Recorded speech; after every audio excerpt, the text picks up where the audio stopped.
என்னைக்காவது நீ யோசியா ஏன் படிக்கணும்னு? நீ படிச்சா என்ன நடக்கும்ன்றத சொல்ற. கைதிகள் இருக்காங்கல்ல, ஆயுள் கைதிகள், அவங்களுக்கு ஒரு மோட்டிவேஷன் ஸ்பீச்சுக்காக கூப்பிட்டாங்க. என்ன வந்து ப்ரோக்ராம் ஆரம்பிக்கும் பொழுதே மணி 6:45 7:40 நான் கிளம்பி ஆகணும். ஏன்னா 8:30 மணிக்கு எனக்கு பிளைட். சிறையில இருந்து ஏர்போர்ட்டுக்கு போறதுக்கு 40 மினிட்ஸ் ஆகும். உடனே என்ன தெரியும் பண்ணாரு அந்த எஸ்பி, அங்க இருந்த எஸ்பி, ஜீப் எடுப்பா அப்படின்னாரு. மேக்ஸிமம் 35 மினிட்ஸ் இருக்கு. டிரைவர் உட்கார்றாருங்க டிரைவர் சீட்ல. எஸ்பி சார் போய் முன்னால உட்கார்றாரு.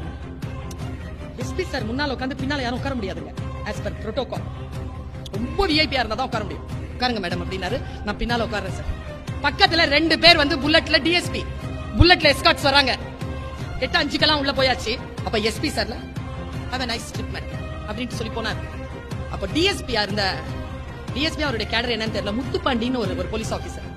அவர் மேம் ஒரே நிமிஷம் மேம் அப்படின்னாரு. சார் இந்த காட்சி இல்ல மேடம், இதை நான் என் மகளுக்கு சொல்ல போறேன் மேடம். என்னது சார்? நீங்க யாரு மேடம்? உங்களுக்காக கெஜ்ரிவால் சார் நிக்கிறாரு, உங்களுக்காக எங்க எஸ்பி சார் வந்து முன்னால சீட்ல உட்கார்ந்துட்டு வராரு, உங்களை கூட்டிட்டு வந்து மரியாதையா நாங்க வந்து ஒரு இடத்துல கொடுக்கிறோம். எங்க துறையில ஹையர் போஸ்ட்ல இருக்கிறவங்க உங்களுக்காக நின்னு இவ்வளவு பணியாற்றி இருக்காங்க. நீங்க யாருன்னு யோசிச்சு பார்த்த மேடம்? நீங்க யாருமே இல்ல மேடம், உங்களுக்காக இல்ல மேடம் இந்த மரியாதை. நீங்க படிச்ச படிப்புக்கு தான் மேடம் இந்த மரியாதை. படிச்சிருங்க குழந்தை.